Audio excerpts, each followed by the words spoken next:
Hello, you wonderful people, and welcome to another episode of Not Too Comic Book. This being a show where I talk about TV shows that are adaptations on comic books. For today's episode, I'm going to talk about the latest episode of Batwoman. A lot of really interesting things went down in this episode, so let's break it down. Well, first and foremost, I like that the show opened up, well, the real opening was like everything with Pam and Renee. Pam proceeding to kill some guys because they were fishing in a place that was like, no, fish and release, and it would have thrown off the eco balance into place. And obviously, Pam's very serious about that. But obviously, her strength isn't coming back like she wanted it to. So it's up to Renee to try and help her. Like, she thought, like, by just getting some sunlight and water, it would be enough. But the fact is that I think the serum inside of her has kept her in such a low state because she's probably been like that for 10 years. If she was able to escape sooner, it probably wouldn't have been as bad. Or maybe it's just the properties of the serum have just integrated in her and continue being like inside of her for so long that it's hard to like fully reverse their reverse what is done to her. Either way. So, other than that, the beginning I was really thinking about was Ryan visiting her mom's grave, and like she's like, right, everything that you ever did, raising me, doing charitable work, like you were able to balance so much. But for Ryan, she's feeling like every facet of her life is kind of falling apart now. Like her life is Ryan, her life is Batwoman. It's just everything's going wrong. She even talks about later on her best friend's out there as a villain, one of an OG super villains out there, the complicated situation that is her personal family. Like, yeah, the family she never asked for came back into her life. To be fair, this is all Alice's fault, and maybe some partially you can put like, well, Sophie did deep dive into stuff for Ryan, but it's just like they never brought this up. I mean, if Alice hadn't brought it up just so she could toy with Ryan and use this as a means to kind of manipulate her, and like, because she knew being locked up again, like she used it because maybe in the long run she wanted to have some kind of connection to Ryan, with her sister being gone and Mary wanted to have nothing to do with her and their dad locked up. Like there was no way she was going to have a connection to anyone, so she wanted to at least keep their adversarial dynamic alive, because at least that kept someone in her vicinity, because everyone else she cares about, Mouse, Ocean, they're all, well, even Sapphire she cared about at one point in time are all dead, and now her sister's gone, her dad's like, wait, like she kind of had no one. So, or maybe the grand scheme of things was always for the purpose of like, no, I'm gonna keep you. I don't remember if they really ever discussed, like, was it just for the purposes of eventually manipulating Ryan into getting her out, or was it, like I suggest, like just because she didn't want to be alone? Either way, this is kind of all Alice's fault, that everything kind of, the entire fallout of this is kind of on her, but still. But obviously Pam has been on her, eco-terrorist spree in Gotham, so the Bat Team is trying to figure out how to stop her. They have a means of at least knocking her out for a bit, because she's still at least in a weakened enough state that they think they can take her down. But the problem is they'd be going into her home territory, which is like the nature park, which is like, even Sophie's like, haven't you seen films like black people go in the woods, they don't come out? But it's like, yeah, but we're going to flip the script in this situation because those weren't written by black people, so But I love that this episode, a big part of it is the back and forth between Ryan and Sophie, because it's like, right, Ryan won't let her go, let it go, kind of giving her the silent treatment, and just being like, right, not only did you let Alice get away, she took Renee's side last episode, even though she had her reservations, which Luke did too, but it stabs a little deeper because Sophie's the one that sided with her, being like, yeah, this is what we should do and need to do. And it's like, plus you slept with her, so it just makes it a little awkward. It just bothers you a little bit more. Well, bothers Ryan a little bit more. And so she's acting kind of like a dick towards Sophie the entire episode, very passive-aggressive.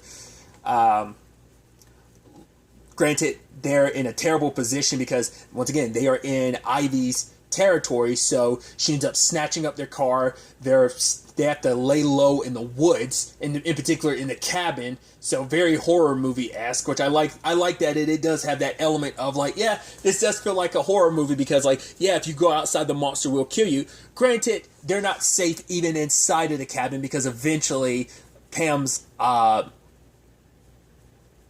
vines ended up finding their way inside and getting Sophie, because it turns out basically the entire woods is a giant ear for her, because all the spores that are in the area, and they're like thousands and thousands from all these plants, they're basically, she's using them as kind of almost like an echolocation type of thing of all the sound reverberating off of them, and she can pinpoint to some extent where they are without having to be necessarily nearby, and she can send the entire woods to attack them. So granted, they didn't get the full force of it because, well, Pamela's not in the best condition right now, so. But I did love, like, obviously this also brought up a lot for Luke, because he has a lot of frustration as he was working it out when he was training with Sophie earlier, that he finally kind of lets it out about, yeah, this is all my fault. Like, you know, I lost a gun that was going to be used to tranquilize Ivy. The guy, like, if I had pulled the trigger sooner, maybe that innocent guy out there would have been alive. Poor guy. Brought along with them just to get brutally murdered in front of them. And then on top of all of that, Luke is like, right, I'm not Batwing right now because I'm kind of failing on that front because the suit doesn't work all the time. And then also, like, I didn't notice what was up with Mary. No, it's not even what was up with Mary. Well, that's also a contributing factor that he didn't really notice that she was off because he was so caught up in his own self, and he was kind of pushing her away because of just everything he was dealing with at the time, and her trying to help him, and he didn't want her help, and he pushed her away. That, you know, but it's also because I got caught by Marcus last episode. You couldn't even use the cure on Mary. You had to use it on him to save me.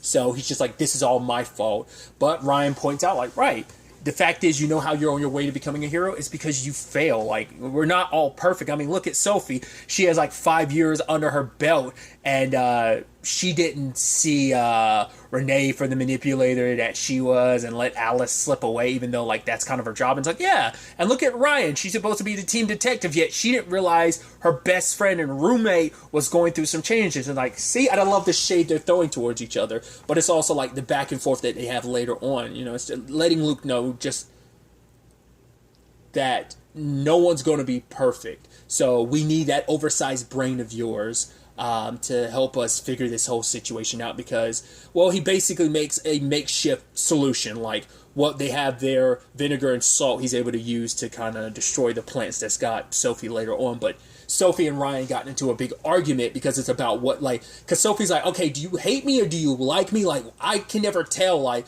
because it's like what their relationship is. And Ryan kind of throws out there like, oh, you mean back when you thought I was a criminal? She's like, are you still harping on that? She's like, I let that, like, I try to move past that by quitting my job the moment I got to know you and got to recognize what you were all about, and that I was kind of looking at things from the wrong perspective with the Crows. So I left, joined this team, worked with this team and everything. Like, you can't just hold me to who I was back then. I've changed, Ryan. I'm trying to show you that I have. To be fair, I think Ryan knows that Sophie has. She knows that she can trust Sophie. It's just she's hurt. Like, at the time, she didn't really she didn't want to admit to Sophie, like, I like you, and you sleeping with Renee kind of sucked.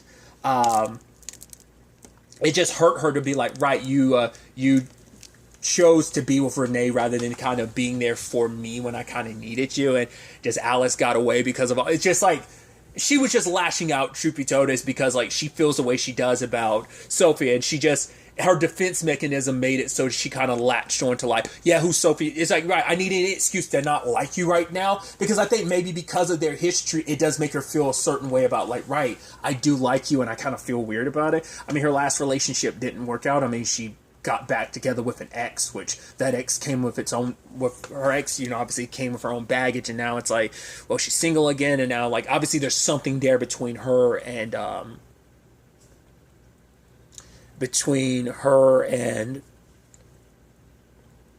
Sophie. They both feel it to some extent, but neither one's right there to admit it, you know, so. But yeah, the only means of fighting against Ivy's plants is like, right, there is some salt out there in the back of the truck, and it's like, right, Ryan's gonna have to suit up. It's like, I am Batwoman, so I even love the whole fact that she tried to reach from the side, and it just looks like, what is she doing? And then, like, Sophie's like, her damn arms are too short. She's like, you know, I can hear you. It's like, I don't know why I like that notion of just like, oh, like, her arms are too short to actually reach it, because she's trying to be stealthy and not make too much noise. But sadly, the little boy whose dad got, like, tossed away, he runs into Batwoman. He's like, Batwoman, help my dad, and that informs Ivy on where they are, and the plants attack. Luckily, Sophie ends up blowing up the car. Well, mainly because Ryan suggested she do it because it's the only way to deal with the plants. But I do love in the aftermath of it, Ryan's like, we got our asses kicked. And that's the thing, too. Like, this isn't Poison Ivy at her strongest either. We got beat by her, and she's in a dilapidated state. And she still, like, handed our asses to us.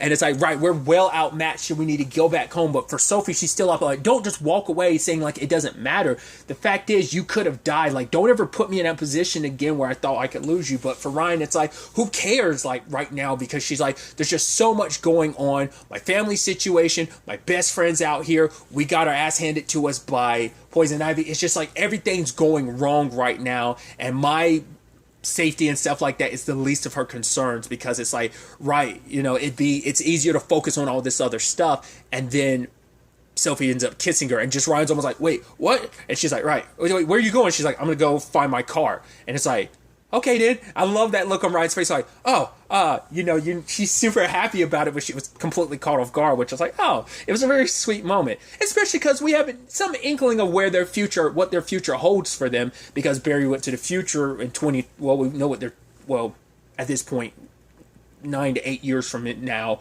what that looks like for them.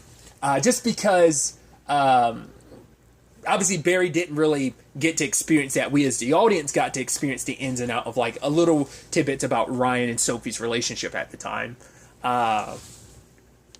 So we know what the future holds for them. It's just a matter of getting there. Granted, the future isn't the same, so some of those same roads will be taken, but who knows what the end result will be. Like, I think things will play out a little bit differently, just like it is between Chester and Allegra, but maybe that's not the case. Maybe things will still play out the same. We'll have to wait and see, but the future isn't 100% set in stone always, but kind of gives us a nice little roadmap, at least when it comes to Sophie and Ryan. It's going to be a bumpy road. Already has been a bumpy road there, but I think they're on their way there now, to getting there.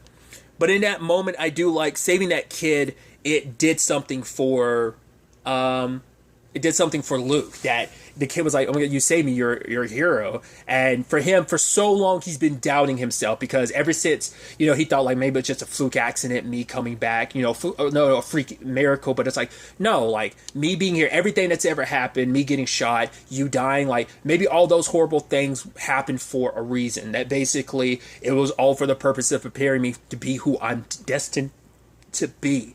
That, it's like, right, I get you thought I wasn't ready, but I am, despite what you or the suit says. Like, I gotta stop holding on to you, because he kept thinking like, right, I've gotta, I should be here in the ground right next to you. I mean, to be fair, that's what he wanted at the time, but the thing is, I am still here, and I need to stop holding on to basically the past and ghosts. Like, I'm still here, I am ready.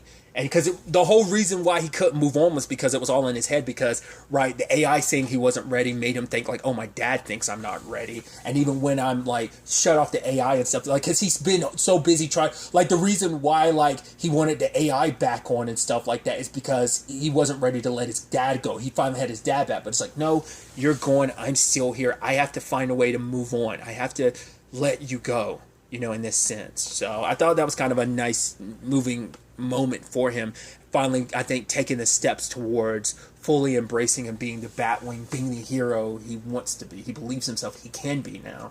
So I thought that was kind of nice. Obviously, there's other elements to this. You have the whole Pam and Renee situation of Renee helping Pam to get her powers back, because obviously the way Renee talks about it this episode, it does seem like finding Ivy has always been the plan. Releasing her the way she did wasn't. It was a last minute thing of seeing her like that, her own guilt, that white flower popping up, it made her think so. In that moment, it was a last second decision. It wasn't like she had that planned from the beginnings. It was like a last second decision to do that, and now she feels bad about it. But it's also like, right, this is her soulmate, this is the woman that she loves, and she has her guilt about how everything played out, so she wants to make things right. She did what she thought was right at the time, but it's like now that she has Pam back, she's like, right, what I couldn't do then, I can do now. I can help you. I know you can change, and you could be better. You could be the Pam I love and not Poison Ivy anymore. So she's going to help her replenish her strength, and that's by reaching out to Mary, like by having like the connection that they have. It's like she left a bit of herself out there because Mary's purpose was to come back to her and find her and release her if need be. And so she sends out a signal to Mary, who is receiving it. And obviously the further she gets from Pam, the worse it gets. And obviously Alice was all about that, like, oh, let's leave Gotham, let's get away. But like the moment, because she found out that Pamela was released, and she was scared that, like, right, if Pamela's drawing you in, you might die in the process, which is almost like, why do you care so much? And it's like, because like, oh, like the tickets are in your name, and if I don't have you, I can't go on that vacation. It's like, no, she cares about Mary now, which is, once again, even Mary's like, the irony behind us, it's like, right, I replaced you in your family, you killed my mom. Like, you know why we work so well together? Why, despite our baggages and everything, we are the sisters we always wanted, you know? That, you know, she allows Mary to be herself, whereas, you know, because she was always adherent, always going above and beyond to try and be a person that Kate would connect to, or be, to make up and fill that void for the missing door. She wasn't trying to be a replacement for Alice, but she kind of felt like she was like that for both Kate and Jacob. Is like, oh, I'm just a replacement. I'm just a stand-in, you know?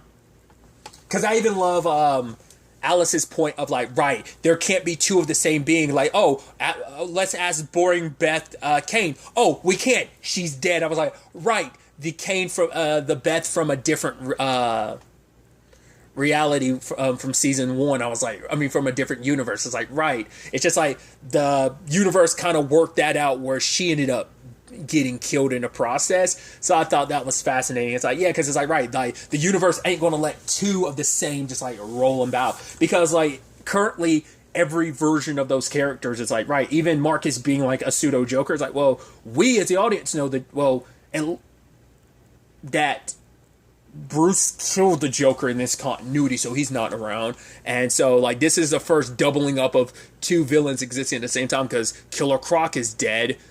So another Killer Croc, you know, so it's just interesting. Like, that's her rationale, but I like that she brought back that point and just being like, yeah, the universe has a way of making that work. So it's like, she doesn't want, because she's like, right, the moment she gets what she wants, you're going to die, and I don't want that, because it's like, right, the time that they spent together, this crazy adventure they've been on, both of them have enjoyed it, and just how they've grown as sisters and being the only people that they can rely on and turn to each other, because they accept each other for who they are, flaws and all. But she ends up using her power to make Alice stay, which I thought was kind of cute. Alice being like, well, I would agree, but I am the older sister, so what I say goes, which I thought was really cute. But, you know, she made, Mary made her stay, and it's like, right, I got to do this. At the same time, Pam is talking to Renee, because Pam tried to kill the Batwoman team, and she's like, don't do that, they're not bad people. It's like, yeah, but Batman's the one that's like, yes, but Ryan's not Batman, they're not. Let me just talk to him. It's like, and what are you going to tell him? It's like, you can change, that she doesn't have to try and lock you up, that I know that you can become Pamela again, and you'll have to be this bad guy, you know? But for her, it's like, what do you think? Like, I've been locked up for so long, like, she's trying to do what's right, you know? And Renee was just like, right, I made my mistake, but we can be together. We can leave Gotham behind. And she's like, right, we can, but after I do what I need to, and that involves me killing Batwoman, and then you and me can talk about us. It's just like, because it's like, do you have a beef with her because she's Batwoman? Is it because, like, right, the last Bat you crossed paths with left you to desiccate for 10 years? So I'm sure that, you know, it's like she kind of represents and continues that legacy that you hate so much. But also it's like, right, she's going to try and stop me because I'm a villain and she's a so-called hero. So, which Pam doesn't think of herself as a villain. It's just like, right, I'm the hero. I'm speaking for those who don't have a voice, all the wildlife and plant life that no one else is listening to but me. But she even used her powers to make Renee stay, which is kind of like, yeah, that is kind of jacked up. It's like, right, it kind of takes away a little bit of that love, where it's like, right, you're using your powers to make her stay. And even later on, Renee's like, yeah, what we have is a toxic relationship. Because at first, when Renee wasn't affected, well, when she shows up later on to knock Mary out, I was like, oh, is it because Pam's not full strength, so the hypnosis didn't work? But it's like, nope. it turns out she's been dosing herself little by little with Pam's like power that basically makes it so like that toxin that basically makes you bend to her will. She's been dosing herself little by little just in case it ever came down to it and Pam tried to use it on her like she did. So that's how she was able to resist. I was like, oh, that's even more interesting to know that you did that. That's even more interesting than like, oh, it's just because she was in a weakened state. Sad though is like that boy and his dad came across Mary and she flung him. I was like, oh, that sounds like I was like, is he dead? And Alice sadly finds his body in the morning. It's like, oh, what have you done? Mary doesn't realize what she done. Yes, it was in that moment she was scared and freaked out. She wasn't intentionally doing it. She just flung him and he just happened to die. But the moment she becomes Mary again, that's going to shake her to her core. The problem is, too, that kid saw her face and everything. And there is that phone recording. Granted, Alice saw it and everything, but if he ever comes across Mary again, he's going to be freaked out. I mean, the justification will probably be like, oh, Pamela Isley, Poison Ivy did it, because whoever it was could control plants. So that might be their justification. Be like, oh, you must be confusing her with someone else. It must have been this woman you saw. But it's like, no, I saw her.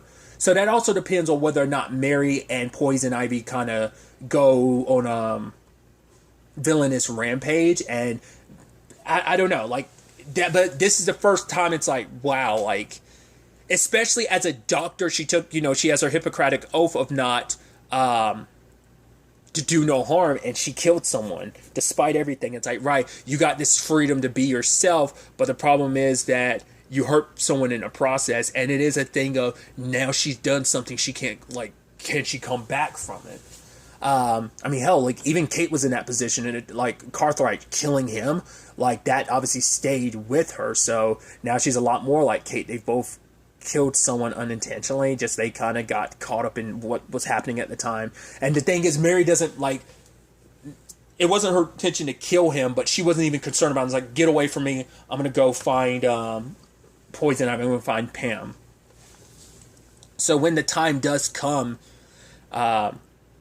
and Renee could stop her, but she doesn't, because once again, it's that guilt of, right, I was desiccating away for 10 years. What do you think kept me going? You. And I'm like, is that really it? Or was it revenge and your need to make Gotham pay for all that it ends up destroying, plant and wildlife alike? I think that's probably a big motivator, but maybe it is just still that human heart and that human side of you, even though it's been so corrupted. There is still that human side of you that loves Renee, but it just, she's like, even if this is a toxic relationship, I won't let you go, which I'm like, kind of sounds even more like a toxic relationship, because it's like, right, you guys are bad for each other. And Renee's just digging this hole deeper and deeper, like, even though she's trying to do the right thing by making sure that Pam doesn't do anything, it's like, you're not stopping her fully. You're also like, everything that she's done, the people she kills while under your watch, because you freed her, that's all on you.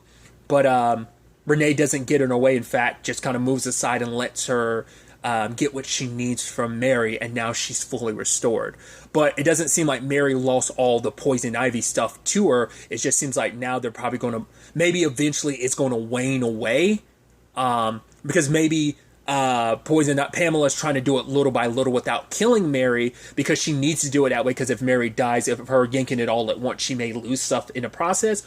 Or she wants to take Mary in as kind of like a pseudo daughter, a pseudo like person for her to mentor and like point her in the right direction. Maybe that's going to be maybe that's going to be Pamela's justification. I don't know. Like I said, will they kind of run amok? Will Mary slowly become become herself again? We'll have to wait and see. But other than that, we had a surprise Diggle appearance, which I, once again, kind of got spoiled on his appearance in this episode, too, just because I saw something else of him being in Batwoman. I just wasn't expecting it to be the next episode. I thought it was going to be something later on. It's all my own fault, because I was looking up stuff related to that Justice U show, and I just happened to came across the image of him from this episode. Tangent and all that side. I thought that was interesting. I was like, oh, hey! I was like, so that's why I was curious, because, like, I think continuity-wise, I think the last thing he was in continuity-wise was The Flash. I think it's the latest of the continuities in that regard. I think. I could be mistaken.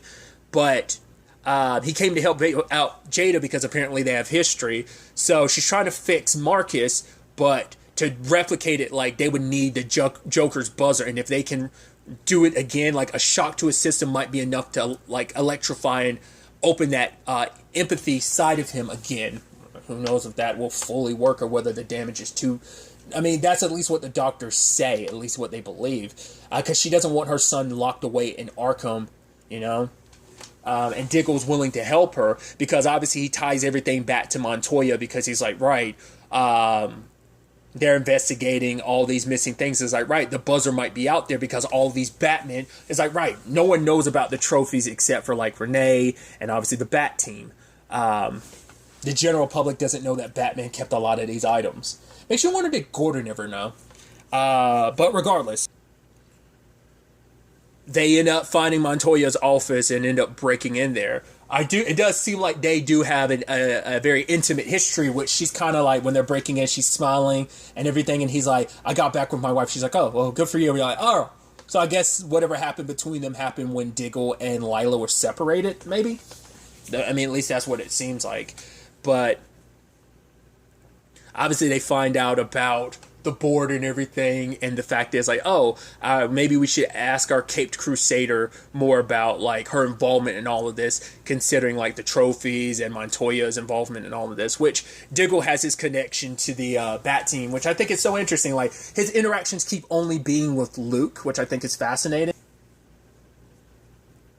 But ultimately, they end up finding the buzzer inside of the Montoya's desk. But beforehand, because I guess Diggle's always known the truth, or maybe Jada opened up to him about it. But it's like, oh, so your daughter Ryan, she's like, oh, my daughter. Like, I've never really thought of it like that before. Just because, like, hearing her just referred to by someone else as her daughter, it's because she's been so focused on the Marcus thing, and just, like, hasn't really had an opportunity to enjoy, like, Ryan being there in her life, considering, like, right, she kept Ryan away for so long, but also it's just, like, everything that's going on, she is still trying to do the motherly thing and help her.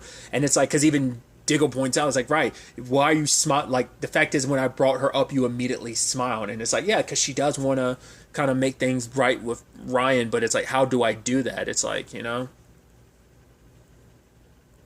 And Diggle kind of basically advised her, just take the opportunity to, because obviously with Marcus being the way he is, she thought, like, by keeping keeping Ryan away, it'd be the best way to keep her safe, because she doesn't want her to potentially become a potential victim in all of this. But Diggle's telling her to kind of reach out to Ryan to kind of fix things between them, because obviously it's like, it's something you want, and I think in the end it's something Ryan would need, because I think it would help her be able to move forward and process and heal in her own way, just like I think it'd help Jada heal in some ways. So I just thought that was kind of interesting.